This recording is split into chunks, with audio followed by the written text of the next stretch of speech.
जो हमारी प्रेस वार्ता थी इसका उद्देश्य था, जैसा कि जम्मू कश्मीर यूटी के जो एलजी हैं उनके द्वारा, जैसा कि हमने सोशल मीडिया में देखा, ये फैसला लिया गया कि जो मारे हुए आतंकवादी होंगे, मारे हुए आतंकवादियों के बच्चों को स्कॉलरशिप दी जाएगी।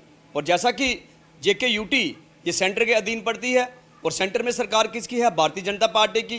कहने का मतलब है भारतीय जनता पार्टी वो पार्टी जो कि यह कहती थी कि आतंकवादियों को और आतंकवादियों को सपोर्ट करने वालों को कतई भी बर्दाश्त नहीं किया जाएगा। हम उस पार्टी के नेताओं से और सरकार से पूछना चाहते हैं, किसके कहने पे ये आदेश जारी किया गया कि मारे गए आतंकवादियों के बच्चों को स्कॉलरशिप दी जाएगी?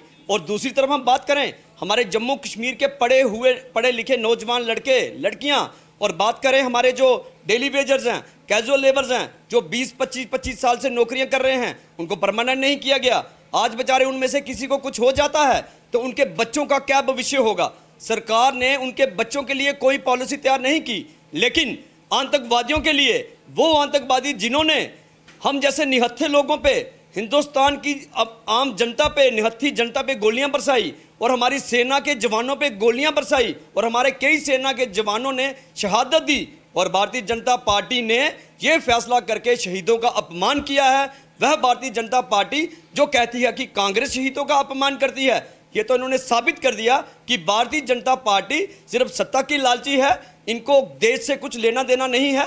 दूसरी बात आपने देखा होगा, मैं बता दूं, आप पता कर सकते हैं, जैसा कि कांग्रेस के टाइम में जो पॉलिसी लाई गई थी, जिनमें एक पॉलिसी थी विडो पेंशन, वो विडो पेंशन जो कोई लड़की या औरत विधवा हो जाती थी उसको पेंशन लगाई जाती थी। लेकिन इस भारतीय जनता पार्टी की जो सरकार है उनके कहने पे हमारे जम्मू कश्मीर में विडो पेंशन की हकदार वो लेडी होगी जो 40 साल की उम्र में विडो होगी। 40 साल से कम उम्र में अगर कोई बेचारी विडो होती है उसको ये पेंशन का लाभ नहीं मिल सकता। ये कहाँ का इंसाफ है? हम मांग करते हैं आपके मीडिया के माध्यम से इस सोई हुई और बहरी सरकार से कि ये जो विडो पेंशन की पॉलिसी इन्होंने 40 साल की उम्र तक की है, इसको वापस किया जाए।